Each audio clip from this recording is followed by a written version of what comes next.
সম্মানিত ভিউয়ার, আসসালামু আলাইকুম রহমতুল্লাহ।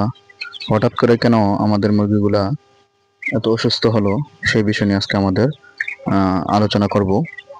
তো কি সমস্যাগুলো আমাদের সামনে ধরা পড়ছে সেটা নিয়ে আপনাদের সামনে একটু উপস্থাপনা করব। এভাবে আপনারা দেখতে পাচ্ছেন যে মুরগিগুলো সুস্থ আছে। এখন তাপমাত্রা দেখতে পাচ্ছেন আপনার 31.9 ডিগ্রি সেলসিয়াস। দুপুর বাজছে এখন 2:30টার মতো। তো এই পাশ দিয়ে কিছু রোদ আসতেছে, সেই কারণেই মুরগিগুলো এখানে একটু দুষ্টামি করতেছে, বালি ছিটাইছে, কাঠের বসেগুলো ছিটাচ্ছে।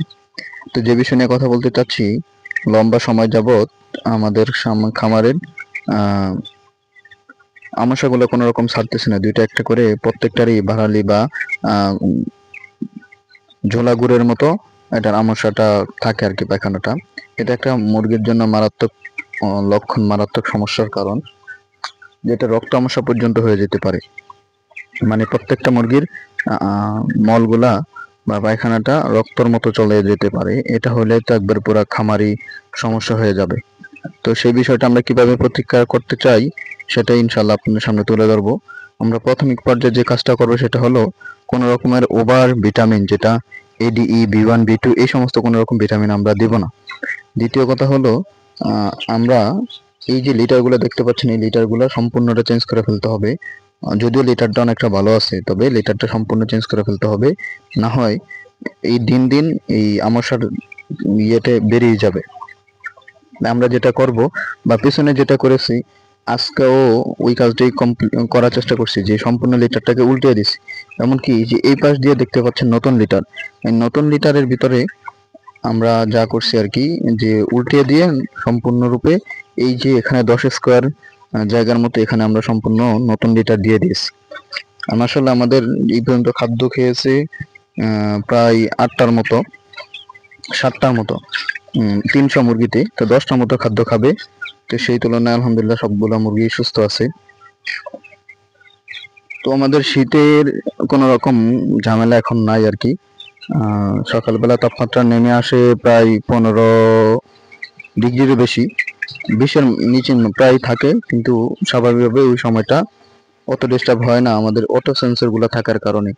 একটি বিষয় আপনাদেরকে জানিয়ে রাখি, সেটা হলো এই যে এখন তাপমাত্রা দেখছেন 29.29.2 ডিগ্রি, ওখানে দেখতে পাচ্ছেন 31.8 ডিগ্রি। এই জিনিসটা দ্বারা এটাই আমি আপনাদের বুঝাতে চাচ্ছি যে খামারের যদি বেনিফিট আনতে হয়, অবশ্যই অবশ্যই অবশ্যই আপনাকে খামার আধুনিক করতে হবে। আধুনিক খামার ছাড়া কোনোভাবেই আপনি খামারের বেনিফিট আনতে পারবেন না। কোনো রকম সব লসের মুখেই দেখবেন, লস লস ছাড়া লাভ কোনো রকম শব্দে আপনি শুনবেন না। কারণ হলো এই যে আমরা দুইটা সেন্সর ব্যবহার করছি, এখানে একটা উপরে একটা, এই সেন্সর দুইটার কারণে কারেন্ট বিল আলহামদুলিল্লাহ যতই আসে না আসে সেটা কারেন্ট বিল আসতে বুঝতে পারবো, কিন্তু এই যে লাল লাইট গুলা, এর আগের বার 1 মাসে লাল লাইট কাটছে 16টা, আর এবার মুরগির বয়স 26 দিন, এখন পর্যন্ত লাল লাইট কাটছে মাত্র 3টা। তো দেখেন আলহামদুলিল্লাহ, আশা করি কারেন্ট বিল আমাদের সেভ করবে। কারণ যখন প্রয়োজন হয় তখন লাইটগুলো জ্বলে, যখন প্রয়োজন হয় না তখন লাইটগুলো স্টপ থাকে। তো এর থেকে বেনিফিট আর কি হতে পারে? এটার জন্য আল্লাহ শুকরিয়া, হঠাৎ করে মাথায় আসলো এই বিদায় এই জিনিসটা আমরা করছি।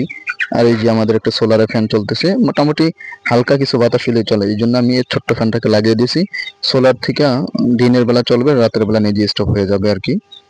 এটার জন্য খুবই ভালো লাগতেছে আলহামদুলিল্লাহ। এবার মুরগির কালার গুলো হয়েছে সাদা কালো, যেটাকে খয়া বলে, সাদা এবং কালোর ভিতরে মিক্স, এমনকি অধিকাংশটা লাল, কিছু আছে বাদামি। লাল যেটা, এটার চাহিদা সর্বোচ্চ বেশি, সবচেয়ে বেশি আর কি। আর যেটা চাহিদা সবচেয়ে কম, কালো মুরগির এবারে খুব নাই বললেই চলে আর কি। সর্বোচ্চ 10%-এর মতো কালো মুরগি আছে। তো আশা করি ইনশাল্লাহ আপনারা যাদের খামারে এই সমস্যা থাকবে, যে পায়খানা সমস্যা, তাহলে আপনারা প্রাথমিক অবস্থায় লিটারটাকে চেঞ্জ করে ফেলবেন। দ্বিতীয় অবস্থায় মুরগির যেই ওভার ভিটামিন যেটা দেওয়া হয়, এই ভিটামিনটা কোনোভাবেই দেওয়া যাবে না, এভাবে ঠান্ডা হয়ে থাকতে হবে। মুরগির ওয়েট গুলা মানে চেক করতে হবে যে মুরগির ওয়েট ঠিক আছে কিনা, ওজন ঠিক আছে কিনা। সকলকে ধন্যবাদ। আসসালামু আলাইকুম রহমতুল্লাহি ওয়া বারাকাতুহু। আমাদের পেজটিকে ফলো করে ইউটিউব চ্যানেলটিকে সাবস্ক্রাইব করার জন্য সকলকে অনুরোধ করছি, যদি আমাদের ভিডিওটা আপনাদের উপকারে এসে থাকে। আসসালামু আলাইকুম।